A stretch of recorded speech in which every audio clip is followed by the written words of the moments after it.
Deliverance ചർച്ച ഒരുക്കുന്ന deliverance by fire എന്ന ഈ പ്രോഗ്രാമിലേക്ക് കർത്താവ് യേശു ക്രിസ്തുവിൻ്റെ നാമത്തിൽ ഞാൻ നിങ്ങളെ സ്വാഗതം ചെയ്യുന്നു. കർത്താവ് യേശു ക്രിസ്തുവിൻ്റെ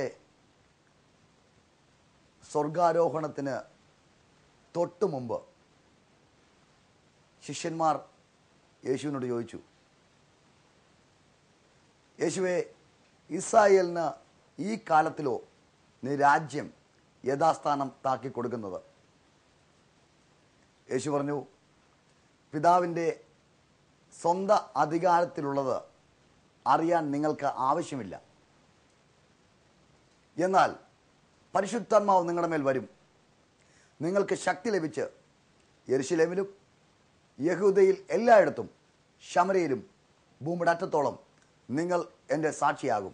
മത്തായി സുവിശേഷം 10-ാം അധ്യായം 6-ാം വാക്യം നാം വായിക്കുമ്പോൾ, 10 മുതലുള്ള അധ്യായം നാം വായിക്കുമ്പോൾ, യേശു തൻ്റെ 12 ശിഷ്യന്മാരെ വിളിച്ച് അവർക്ക് ഭൂതങ്ങളെ പുറത്താക്കുവാൻ, രോഗികളെ സൗഖ്യമാക്കുവാൻ ശക്തിയും അധികാരവും കൊടുത്തിട്ടു. യേശു അവരോട് ഇപ്രകാരം പറഞ്ഞു, നിങ്ങൾ ഭൂതങ്ങളെ പുറത്താക്കണം, രോഗികളെ സൗഖ്യമാക്കണം, മരിച്ചവരെ ഉയർപ്പിക്കണം. ശക്തിയും അധികാരവും യേശു കൊടുത്തതിന് ശേഷം അവരോട് പറഞ്ഞു, നിങ്ങൾ ജാതികളുടെ അടുക്കൽ പോകരുത്. നിങ്ങൾ ശമര്യയുടെ പട്ടണങ്ങളിൽ കടക്കാതെ ഇസ്രായേലിൽ കാണാതെ പോയ ആടുകളുടെ അടുക്കൽ ചെല്ലുവിൻ. പ്രിയമുള്ളവരെ, യേശു ക്രിസ്തു എഴുന്നേൽക്കുന്നതിന് മുമ്പ് ശിഷ്യന്മാരെ ആദ്യത്തെ ഭാഗം അഴക്കുമ്പോൾ അവരോട് പറഞ്ഞു, ശമര്യ പട്ടണത്തിൽ കടക്കരുത്. എന്നാൽ യോഹന്നാന്റെ സുവിശേഷം വരുമ്പോൾ യേശു ശമര്യ പട്ടണത്തിൽ ചെന്നു. ശമര്യക്കാരി സ്ത്രീ മാനസാന്തരപ്പെട്ടത് നമുക്ക് അവിടെ കാണുവാൻ സാധിക്കും. ശമര്യർ യേശുവിനെ വിശ്വസിക്കുന്നത് നമുക്ക് അവിടെ കാണാം. മാത്രമല്ല, ശമര്യർ 2 ദിവസം യേശുവിനെ കൂട്ടിക്കൊണ്ട് ആ പട്ടണത്തിൽ പോയി പാർത്തു. യേശു 2 ദിവസം അവരെ വചനം പഠിപ്പിച്ചു. 2 ദിവസം അവിടെ അത്ഭുതങ്ങളും അടയാളങ്ങളും ചെയ്തു. യേശു 2 ദിവസം ശമര്യ പട്ടണത്തിൽ പാർത്തു. അടുത്തത് പഴയ നിയമം വായിക്കുമ്പോൾ ശമര്യയിൽ ഒരു വലിയ സമൃദ്ധി കർത്താവ് കൊടുത്തിട്ടുണ്ട്. ബെൻഹദദ് രാജാവ് ഭരിക്കുമ്പോൾ ആരാം സൈന്യം ശമര്യ പട്ടണത്തെ വളഞ്ഞു. ശമര്യ പട്ടണത്തെ ശത്രു സൈന്യം വളഞ്ഞപ്പോൾ അവിടെ വലിയ ക്ഷാമമുണ്ടായി. ക്ഷാമം കഠിനമായപ്പോൾ ഒരു വിലക്കയറ്റമുണ്ടായി. അവിടുത്തെ രാജാവിന് ആ വിലക്കയറ്റം നിയന്ത്രിക്കാൻ കഴിഞ്ഞില്ല. അവിടുത്തെ ഭരണഘടനകൾക്ക് അവിടുത്തെ വിലക്കയറ്റം നിയന്ത്രിക്കാൻ കഴിഞ്ഞില്ല. ശത്രു ആ പട്ടണത്തെ വളഞ്ഞു കഴിഞ്ഞപ്പോൾ വില കയറി. ഇന്നെ കേൾക്കുന്ന പ്രിയരെ, രാജാക്കന്മാർക്ക് വിലക്കയറ്റം നിയന്ത്രിക്കാൻ കഴിയാത്ത കട്ടപ്പെടുമ്പോൾ ദൈവത്തിന്റെ പ്രവാചകനായ ഏലീശ ഒരു പ്രവചനം ആ പട്ടണത്തോട് വിളിച്ചു പറഞ്ഞു. നാളെ ഈ നേരത്ത് ശമര്യയുടെ പടിവാതിക്കൽ സെക്കലിന് 1 സെയ ഗോതമ്പ് മാവും സെക്കലിന് 2 സെയ യവവും വിൽക്കും. രാജാവിന് കൈത്താങ്ങൾ കൊടുക്കുന്ന അകമ്പടി നായകൻ പറഞ്ഞു, യഹോവ ആകാശത്തിൽ കിളിവാതിൽ ഉണ്ടാക്കിയാലും ഇത് നടക്കത്തില്ല. എന്നാൽ എന്നെ കേൾക്കുന്ന പ്രിയരെ, ഏലീശ പ്രവാചകൻ ഉടനെ തന്നെ അതിന് മറുപടി പറഞ്ഞു, നിന്റെ കണ്ണുകൊണ്ട് നീ അത് കാണും, പക്ഷെ നീ അതിനകത്തുനിന്ന് തിന്നത്തില്ല. എന്നെ കേൾക്കുന്ന സഹോദരി സഹോദരന്മാരെ, ഏലീശ പ്രവചിക്കേണ്ടത് സമൃദ്ധി അല്ലായിരുന്നു. കാരണം അവിടെ സമൃദ്ധി പ്രവചിക്കേണ്ട ഒരു സാഹചര്യമല്ല ആ പട്ടണത്തിലുള്ളത്. വിലക്കയറ്റം കഠിനമായിരിക്കുന്നു. ക്ഷാമം കഠിനമായിരിക്കുന്നു. സ്വന്തം മക്കളെ പുഴുങ്ങി തിന്നുന്ന ഒരു ദാരിദ്ര്യത്തിലേക്ക്, ഒരു കട്ടതയിലേക്ക് ആ പട്ടണം വന്നപ്പോൾ സ്തോത്രം, അവിടെ പ്രവാചകൻ ആത്മാവിൽ പ്രവചിച്ചത് ഒരു കട്ടതയല്ല, ഒരു ദാരിദ്ര്യമല്ല, ഒരു ഞെരുക്കമല്ല, ഒരു നിരാശയല്ല. അവിടെ പ്രവാചകൻ ഒരു സമൃദ്ധി പ്രവചിച്ചു. എന്നെ കേൾക്കുന്ന പ്രിയരെ, നീ ആത്മാവിൽ പ്രവചിക്കുന്ന വ്യക്തിയാണെങ്കിൽ, നീ ആത്മാവിൽ ജീവിക്കുന്ന വ്യക്തിയാണെങ്കിൽ, സാഹചര്യങ്ങളല്ല നീ പറയുന്നത്, അവിടെയും സാഹചര്യങ്ങളെ മാറ്റിമറിക്കുന്ന കർത്താവിന്റെ സമൃദ്ധിയുടെ ദൂതത്രേ. നോക്ക, എലീശ പ്രവാചകൻ പറഞ്ഞത്, രാജാവിന് കൈത്താങ്ങൾ കൊടുക്കുന്ന അകമ്പടി നായകൻ വിശ്വസിച്ചില്ല. എന്നാൽ വേദപുസ്തകം പറയുന്നു, വിശ്വസിച്ചാൽ നീ ദൈവത്തിന്റെ മഹത്വം കാണും. വിശ്വസിക്കണം. കർത്താവ് എന്ത് പറഞ്ഞാലും നടക്കുമെന്ന് വിശ്വസിക്കണം. കാരണം അവൻ തൻ്റെ ശക്തിയുള്ള വചനത്താലാ ഈ ഭൂമിയെ വഹിച്ചിരിക്കുന്നത്. എന്നെ കേൾക്കുന്ന പ്രിയരെ, രാജാവിന് കൈത്താങ്ങൾ കൊടുക്കുന്ന അകമ്പടി നായകൻ വിശ്വസിച്ചില്ല. പക്ഷേ 4 കുഷ്ഠരോഗികൾ അന്ന് ആരാം പാളയത്തിലേക്ക് ഇറങ്ങിച്ചെല്ലുക. അവർ പറഞ്ഞു, പട്ടണത്തിലേക്ക് പോയാലും നമ്മൾ അവിടെ ക്ഷാമമായതുകൊണ്ട് മരിക്കും, ഇവിടെ കിടന്നാലും മരിക്കും. എന്നാൽ നമുക്ക് ആരാമ്യ പാളയത്തിലേക്ക് ഇറങ്ങിച്ചെല്ലാം. ആരാമ്യ പാളയത്തിൽ അവർ ചെല്ലുമ്പോൾ അവിടെ ആരും കാണുന്നില്ല. കുതിരകൾ കെട്ടഴിഞ്ഞു നിൽക്കുന്നു, കഴുതകൾ കെട്ടഴിഞ്ഞു നിൽക്കുന്നു.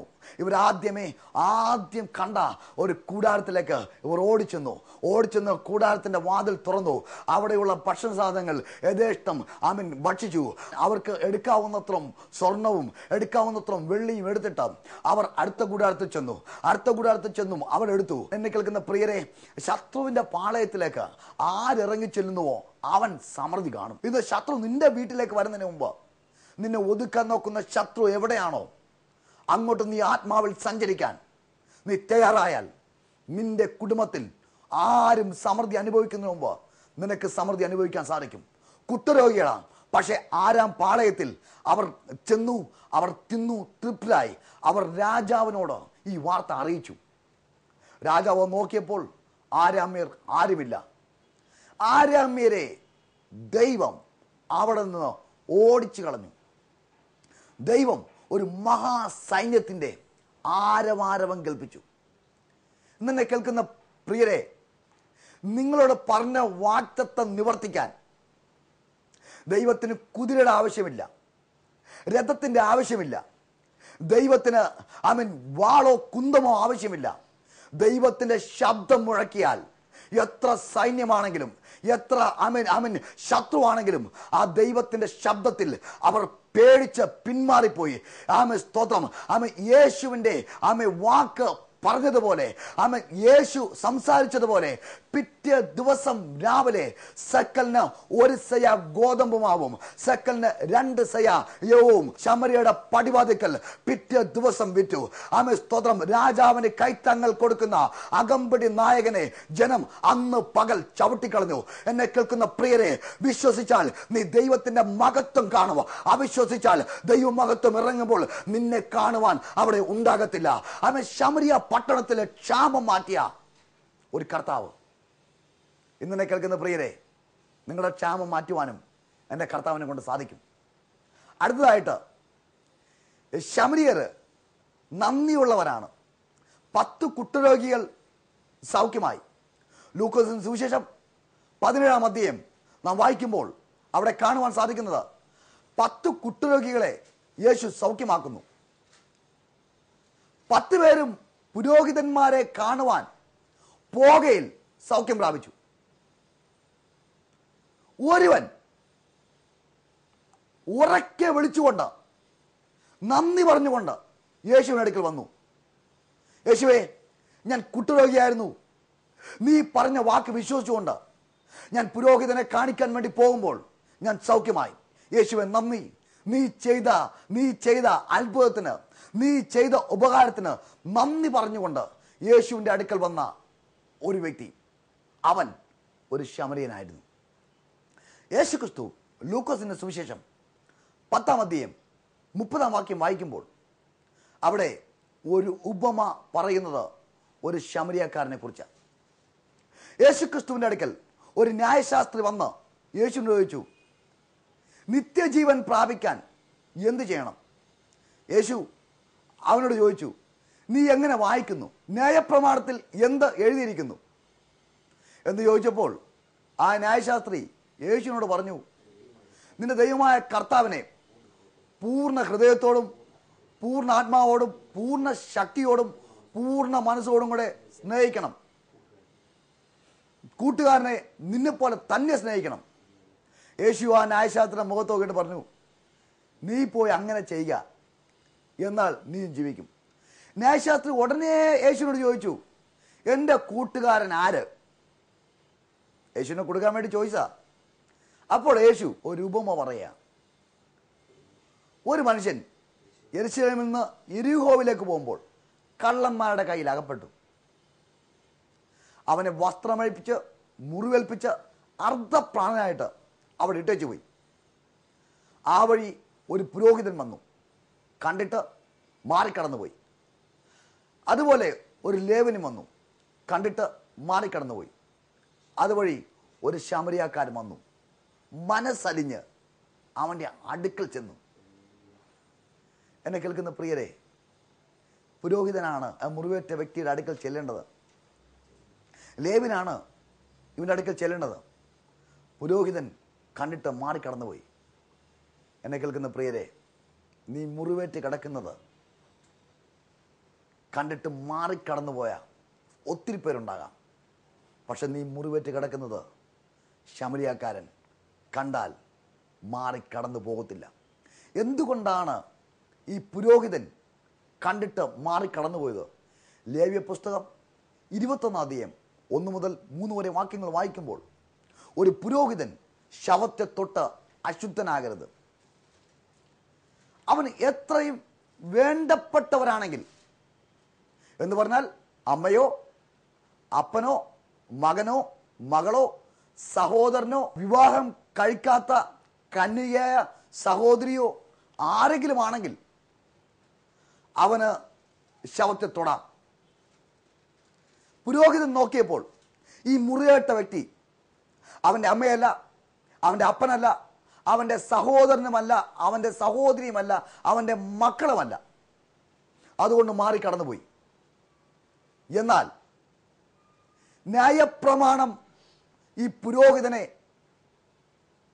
ഈ മുറിവേറ്റ വ്യക്തിയുടെ അടുക്കൽ നിന്ന് വലിച്ചു മാറ്റിയപ്പോൾ ശമരിയക്കാരൻ അവൻ കരുണ തോന്നി അവൻ്റെ അടുക്കൽ ചെന്നു. യേശുക്രിസ്തു തന്നെത്താനാണ് ശമരിയക്കാരനായി വെളിപ്പെടുത്തുകയാണ്. യേശു അവൻ്റെ അടുക്കൽ ചെന്ന് മനസ്സലിഞ്ഞു. യേശുക്രിസ്തു ശമരിയക്കാരനായി അവൻ്റെ അടുക്കൽ വന്നപ്പോൾ യേശു കണ്ടത് ഈ മുറിവേറ്റ് കിടക്കുന്നവൻ യേശുവിൻ്റെ സഹോദരനാണ്, യേശുവിൻ്റെ മകനാണ്, യേശുവിൻ്റെ മകനാണ്. അതുകൊണ്ട് യേശുക്രിസ്തു ആ വാഹനത്തിൽ നിറങ്ങി അവൻ്റെ മുറിവുകളെ കെട്ടി. നിന്നെ കേൾക്കുന്ന പ്രിയരെ, നിന്റെ മുറിവ് കെട്ടാൻ ഒരു പുരോഹിതനില്ലെങ്കിലും, നിന്റെ മുറിവ് കെട്ടാൻ ഒരു ലേവനില്ലെങ്കിലും, എൻ്റെ കർത്താവ് നിന്റെ മുറിവ് കെട്ടാൻ ശക്തനാണ്. നീ എവിടെ മുറിഞ്ഞു കിടന്നോ അവിടെ തന്നെ നിന്റെ മുറിവ് കെട്ടും. എവിടെ തകർന്നു കിടന്നോ അവിടെ തന്നെ യേശു കർത്താവ് നിന്നെ വാഹനത്തിൽ കയറ്റും. നോക്ക്, അവൻ്റെ മുറിവുകളെ കെട്ടി എണ്ണയും വീഞ്ഞും പകർന്നു അവനെ തന്റെ വാഹനത്തിൽ കയറ്റി വഴിയമ്പലത്തിലേക്ക് കൊണ്ടുപോയി രക്ഷ ചെയ്തു. എന്നെ കേൾക്കുന്ന പ്രിയരെ, പ്രമാണം നോക്കിയാൽ നിനക്ക് വിടുതൽ കിട്ടത്തില്ല. എന്നാൽ യേശുവിൻ്റെ സ്നേഹം, യേശുവിൻ്റെ കൃപ, അതാണ് അവനെ വഴിയമ്പലത്തിലെത്തിച്ചത്. വഴിയമ്പലത്തിലെത്തിച്ചിട്ട് 2 വെള്ളിക്കാശ് വഴിയമ്പലക്കാരൻ്റെ കയ്യിൽ കൊടുത്തിട്ട് പറഞ്ഞു, ഇവന് രക്ഷ ചെയ്യുക, അധികം വല്ലതും ചെലവിട്ടാൽ മടങ്ങി വരുമ്പോൾ തരാം. ഇവിടെ ഞാനൊന്ന് പറയട്ടെ, ആ പുരോഹിതൻ്റെ സഹോദരനല്ല, പുരോഹിതൻ്റെ മകനോ മകളോ അല്ല. പക്ഷേ ശമരിയക്കാരൻ പറഞ്ഞു, യേശു പറഞ്ഞു, ഇവൻ എൻ്റെ സഹോദരനാണ്. എബ്രായലേഖനം 2 അധ്യായം 11 വാക്യം, വിശുദ്ധീകരിക്കുന്നവർക്കും വിശുദ്ധീകരിക്കപ്പെടുന്നവർക്കും എല്ലാവർക്കും ഒരുവനല്ലോ പിതാവ്, അത് ഹേതുവായി അവൻ അവരെ സഹോദരന്മാരെന്ന് വിളിക്കുവാൻ ലജ്ജിക്കാതെ, സഹോദരന്മാരെന്ന് വിളിക്കുവാൻ ലജ്ജിക്കാതെ. എന്നെ കേൾക്കുന്ന പ്രിയരെ, പുരോഹിതൻ മാറിക്കടന്നുപോയപ്പോൾ ശമരിയക്കാരൻ മാറിക്കടന്നുപോയില്ല.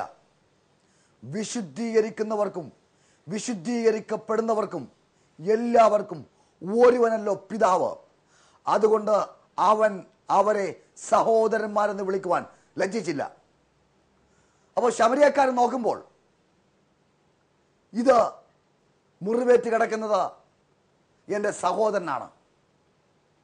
പ്രമാണം പുരോഹിതനെ അകറ്റി നിർത്തിയപ്പോൾ ശമരിയക്കാരൻ ആ മുറിവേറ്റവനെ സഹോദരനായി മാറി.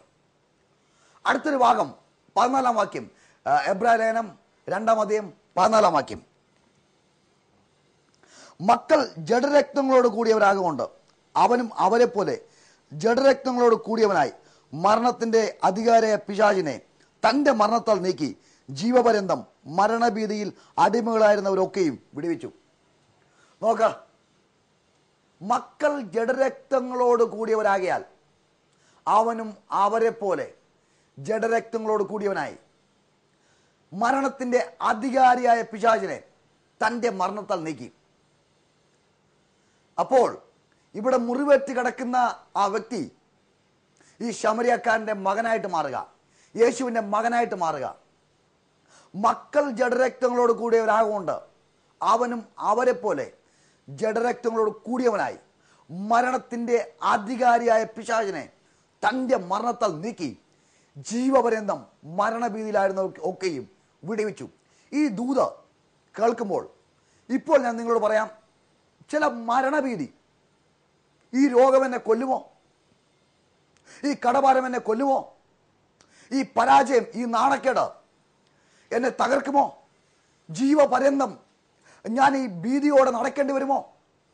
പരിശുദ്ധാത്മാവ് ഇന്ന് പറയുന്നു, ചില മരണഭീതികൾ വ്യക്തികളെ വിട്ട് മാറാൻ വേണ്ടി പോകുക.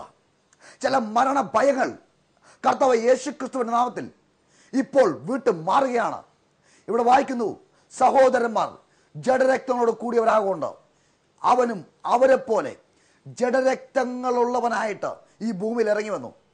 നോക്ക്, ശമരിയക്കാരൻ ആ മുറിവേറ്റവനെ എടുക്കുമ്പോൾ ശമരിയക്കാരൻ്റെ സഹോദരനാണവൻ, ശമരിയക്കാരൻ്റെ ആ യേശുവിൻ്റെ മകനാണവൻ.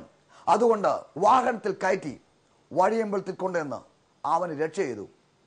അവൻ ആവശ്യമായ പണം കൊടുത്തിട്ട് പറഞ്ഞു, ഇവനെ രക്ഷ ചെയ്യുക, അധികം വല്ലതും ചെലവിട്ടാൽ മടങ്ങി വരുമ്പോൾ തരും.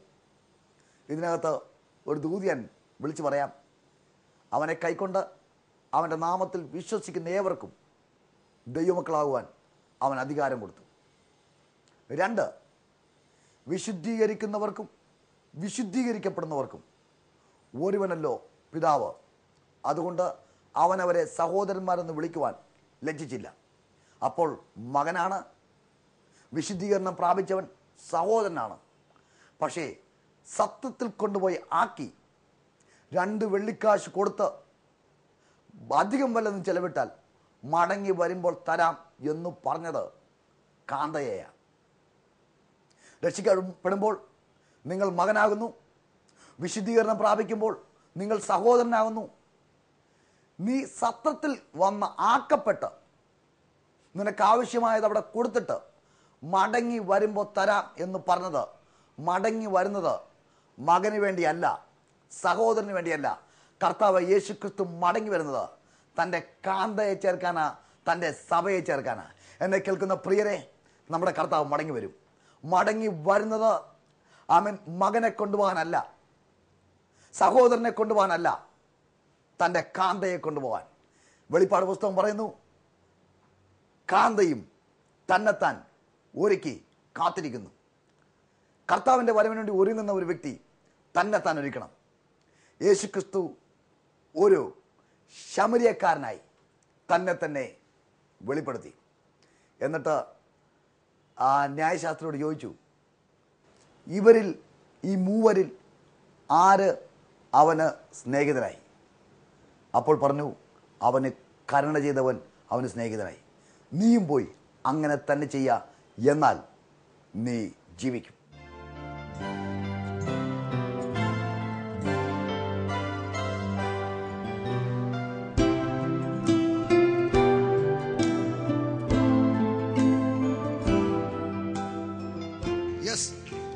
ആ സഹോദരി ഇപ്പോൾ സൗഖ്യമാകുക യേശുവിന്റെ നാമത്തിലാ. ഇപ്പോൾ അവൾ സ്വതന്ത്രമാകട്ടെ. ആ വിചാരം കൊണ്ടുവന്ന കെട്ടുകൾ പൊട്ടിക്കുക യേശുവിന്റെ നാമത്തിൽ. ആ വിചാരം കൊണ്ടുവന്ന ബന്ധനം ഇപ്പോൾ ഇവളുടെ ശരീരത്തിൽ നിന്ന് അഴിച്ചു മാറ്റുന്നു. സ്വതന്ത്രമാകാം. 2-3 ആഴ്ചയോളമായി എനിക്ക് ഇവിടെ ഈ സൈഡിൽ ഇങ്ങനെ വേദനയാണ്. പ്രാർത്ഥന സമയത്തെല്ലാം ഞാൻ കൈവച്ച് പ്രാർത്ഥന, എനിക്കൊരു വിടുതലില്ലായിരുന്നു. ഇപ്പം പാസ്റ്റർ ഇവിടെ നിന്ന് പ്രാർത്ഥന സമയത്ത് എന്റെ കാല കൂടെ ആരോ തഴുകിയ പോലെ എനിക്കൊരു അനുഭവം ഉണ്ടായി. ആരോ തഴുകിയതുപോലെ എനിക്കൊരു അനുഭവം ഉണ്ടായി. ഹല്ലേലൂയ. ഇപ്പോൾ ആ വേദന ഉണ്ടോ? ഇപ്പൊ ഇല്ല. ഒന്ന് ചാടി നോക്കേ. പാസ്റ്റർ സിസ്റ്ററിന്റെ വീട് മണ്ണർകാടാണ്, മഹിമ. ഇദ്ദേഹം കഴിഞ്ഞ ഞായറാഴ്ച നമ്മുടെ ചർച്ചയിൽ വരുമ്പോൾ കണ്ണ് പൊട്ടി പഴുത്ത് കണ്ണിൻ്റെ അകത്ത് മുഴുവൻ കുരുക്കളായിട്ടാണ് വിണ്ട് കീറി, സൈഡെല്ലാം കീറി, വലിയ ചോരയും വെള്ളമെല്ലാം എടുക്കുന്നത്, അതുപോലെ അസ്വസ്ഥതയായിട്ടാണ് ചർച്ചിൽ വന്ന്. ഹോസ്പിറ്റലിൽ പോയില്ല. തനിക്കൊരു വിശ്വാസം, നമ്മുടെ ചർച്ചിൽ വന്ന് പ്രാർത്ഥിച്ചാൽ സൗഖ്യം കിട്ടും, അങ്ങനെ വിശ്വാസം. ഏത് കണ്ണായിരുന്നു പൊട്ടിയത്? 2 കണ്ണും പൊട്ടി. കണ്ണെനിക്ക് അടയ്ക്കാൻ പോലും പറ്റാത്ത വേദനയായിട്ട് ഞാൻ വന്നേ. ഞാൻ വിചാരിച്ചു ഇന്ന് എന്തായാലും പാസ്റ്ററെ കൂടെ പ്രാർത്ഥിപ്പിച്ചിട്ടേ ഞാൻ പോകുന്നുള്ളൂ എന്ന് വിചാരിച്ചു. പാസ്റ്ററിന്റെ കണ്ണിൽ 2നും കൈവച്ച് പ്രാർത്ഥിച്ചു. അത് കഴിഞ്ഞ് പിറ്റേ ദിവസം ആയപ്പോൾ കുറച്ചൊക്കെ മാറി. പിന്നെ 2 ദിവസം കഴിഞ്ഞ് 3ാമത്തെ ദിവസം ഞാൻ എണീറ്റ് രാവിലെ കണ്ണാടി നോക്കുമ്പോൾ അവിടെ അങ്ങനെ സംഭവം ഇല്ല.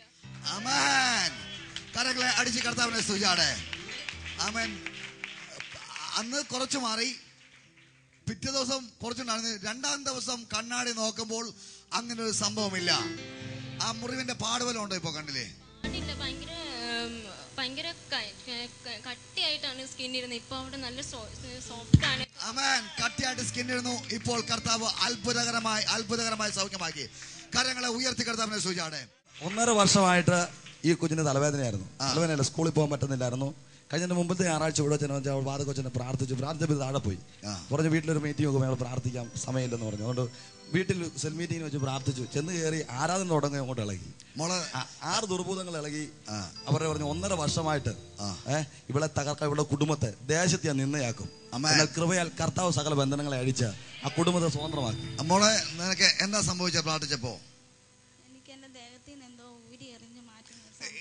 1.5 വർഷമായിട്ട് ഈ സഹോദരിയുടെ തലക്കകത്തുണ്ടായ ഏതോ ഒമ്മ ഊരിയെടുത്ത് വലിച്ചെറിഞ്ഞ് കഴിഞ്ഞപ്പോൾ ആമേൻ, വ്യാഴാഴ്ച തൊട്ട് പിന്നെ തലവേദനയില്ല. കരങ്ങളെ അടിച്ച് കർത്താവിനെ സൂചിച്ചാണ്. കരങ്ങളടിച്ച് ശക്തിയോടെ കരങ്ങളടിച്ച്. പ്രിയമുള്ളവരെ, നിങ്ങൾ അനുഭവ സാക്ഷ്യം കണ്ടല്ലോ. കർത്താവ് യേശുവിൻ്റെ നാമത്തിലാണ് ആ സൗഖ്യം നടന്നത്. കർത്താവ് യേശുവിൻ്റെ നാമത്തിലാണ് ആ ഭൂതം അവിടെ നിന്ന് വിട്ടുമാറിയത്. ഇന്ന് ഞാൻ നിങ്ങൾക്ക് വേണ്ടി പ്രാർത്ഥിക്കാൻ പോവാം. എന്നോട് പരിശുദ്ധാത്മാവ് വളരെ ശക്തമായിട്ട് പറയുന്നുണ്ട്, കുടുംബത്തിൽ നേരത്തെ പ്രാർത്ഥിക്കാൻ കഴിയുമായിരുന്നു, ഇപ്പോൾ പ്രാർത്ഥിക്കാൻ പറ്റുന്നില്ല. നേരത്തെ ഭവനത്തിൽ ഭയങ്കര ഐക്യത ഉണ്ടായിരുന്നു, ഇപ്പോൾ ഐക്യതയില്ല. നേരത്തെ പ്രാർത്ഥിക്കുമ്പോൾ ദൈവശബ്ദം കേൾക്കുമായിരുന്നു, ഇപ്പോൾ കേൾക്കുന്നില്ല. നേരത്തെ ഞാൻ പ്രാർത്ഥിക്കുമായിരുന്നു, മറ്റുള്ളവർക്ക് വേണ്ടി പ്രാർത്ഥിക്കാനുള്ള കൃപയുണ്ടായിരുന്നു, ഇപ്പോഴതില്ല. എനിക്കറിയാം പാസ്റ്ററെ, എന്തോ ഒരു പൈശാചിക അല്ലെങ്കിൽ ആഭിചാര പ്രവൃത്തി എൻ്റെ കുടുംബത്തെ വേട്ടയാടുന്നുണ്ട്. പഴയ സന്തോഷം ഞങ്ങളുടെ കുടുംബത്തിലില്ല. പ്രിയ സഹോദരി സഹോദരന്മാരെ, ഇപ്പോൾ ഞാനത് പ്രാർത്ഥിക്കാൻ പോവാം. ഈ സെക്കൻഡിൽ നിങ്ങളിലേക്ക് ആ ദൈവവചനത്തിൻ്റെ ആ ശക്തി ഇറങ്ങി നിങ്ങൾ തിരിച്ചു പിടിക്കാൻ പോവാം. നമുക്ക് പ്രാർത്ഥിക്കാം, കണ്ണടക്കാം. സ്വർഗസ്ഥ പിതാവേ, യേശുക്രിസ്തുവിൻ്റെ നാമത്തിൽ ഇപ്പോൾ ഞാൻ ഈ ജനത്തിന് വേണ്ടി പ്രാർത്ഥിക്കുന്നു. നഷ്ടപ്പെട്ടു പോയ സന്തോഷം ഇവരുടെ കുടുംബത്തിൽ മടങ്ങി വരട്ടെ. നഷ്ടപ്പെട്ടു പോയ പ്രാർത്ഥനാ ജീവിതത്തിലേക്ക് യേശുക്രിസ്തുവിൻ നാമത്തിൽ ഇവർ മടങ്ങി വരട്ടെ. നഷ്ടപ്പെട്ട ആത്മീയ അനുഭവങ്ങളിലേക്ക് യേശുക്രിസ്തുവിൻ നാമത്തിൽ ഇവർ മടങ്ങി വരട്ടെ. ഇപ്പോൾ പിതാവേ, ഞാൻ ഇവർക്ക് വേണ്ടി പ്രാർത്ഥിക്കുന്നു. രോഗങ്ങൾ സൗഖ്യമാകട്ടെ. എന്നെ കാണിക്കുന്നത് ഈ കവിളിൻ്റെ ഭാഗത്ത് പൊട്ടി വ്രണമായ ചില വ്യക്തികൾ, ക്യാൻസർ രോഗങ്ങൾ യേശുക്രിസ്തുവിൻ നാമത്തിൽ ഇപ്പോൾ കർത്താവ് സൗഖ്യമാക്കുന്നു. ഉദര സംബന്ധമായ ചില രോഗങ്ങൾ കർത്താവ് സൗഖ്യമാക്കുന്നു. കർത്താവ് വളരെ വ്യക്തമായിട്ട് പറയുന്നു, രക്തസ്രവം, സ്ത്രീകൾക്കുള്ള രക്തസ്രവം, അത് ആഭിചാരം കൊണ്ട് വന്നതുകൊണ്ട് മരുന്ന് കഴിച്ചാൽ മാറത്തില്ല. ആ ഡേറ്റ് എല്ലാം തെറ്റിപ്പോവാ, തലമുറ ഉണ്ടാകുന്നില്ല. പരിശുദ്ധാത്മാവ് പറഞ്ഞു, ഇപ്പോൾ യേശുക്രിസ്തുവിൻ്റെ നാമത്തിൽ, യേശുവിൻ്റെ അധികാരമുള്ള നാമത്തിൽ സൗഖ്യം പ്രാപിക്കുക. യേശുവിൻ നാമത്തിൽ സകലവിധമായ രോഗങ്ങളെയും യേശുവിൻ നാമത്തിൽ ഇപ്പോൾ ഞാൻ സൗഖ്യം കൽപ്പിക്കുന്നു. പ്രിയമുള്ളവരെ, ഞാനിപ്പോൾ പറഞ്ഞ കാര്യം മാത്രമല്ല, നിങ്ങൾക്കൊരു രോഗമുണ്ടെങ്കിൽ രോഗമുള്ള ഭാഗത്ത് കൈവെക്കുക. കർത്താവേ, യേശുവിൻ്റെ നാമത്തിൽ ഇപ്പോൾ ഇവരെ സൗഖ്യമാക്കുന്നു. യേശുവിൻ്റെ അടിപ്പടലാൽ ഇവർ സൗഖ്യം പ്രാപിക്കട്ടെ. യേശുവിൻ്റെ നാമത്തിൽ ആമേൻ, ആമേൻ. ദൈവം നിങ്ങളെ ധാരാളം അനുഗ്രഹിക്കട്ടെ. ഞങ്ങൾ ആരാധിക്കുന്നത് കോട്ടയത്ത് ചന്തക്കവലയിൽ വ്യാപാര ഭവൻ്റെ ഓഡിറ്റോറിയത്തിലാണ്. നിങ്ങൾ ഒരു സ്ഥലത്തും ആരാധനയ്ക്ക് പോകാത്ത വ്യക്തികളാണെങ്കിൽ അവിടെ കടന്നു വരിക. ദൈവം നിങ്ങളെ ധാരാളം അനുഗ്രഹിക്കട്ടെ. അടുത്ത ആഴ്ച ഇത് ചാനലിൽ ഇതേ സമയം വീണ്ടും കാണും വരെ കർത്താവ് സമൃദ്ധമായി നമ്മളെ അനുഗ്രഹിക്കട്ടെ. ആമേൻ. എല്ലാ ഞായറാഴ്ചയും രാവിലെ 10 മുതൽ 1 മണി വരെ കോട്ടയം ചന്തക്കവലയിലുള്ള വ്യാപാര ഭവനിൽ ഡെലിവറൻസ് ചർച്ചിന്റെ ആരാധനയും വിടുതൽ ശുശ്രൂഷയും നടത്തപ്പെടുന്നു. ലോക പ്രശസ്ത സുവിശേഷകൻ പാസ്റ്റർ ഷാജൻ ജോർജ് ദൈവവചനം ശുശ്രൂഷിക്കുന്നു. നിങ്ങളെ ഏവരെയും യേശുക്രിസ്തുവിന്റെ നാമത്തിൽ ഡെലിവറൻസ് ചർച്ചിലേക്ക് സ്വാഗതം ചെയ്യുന്നു.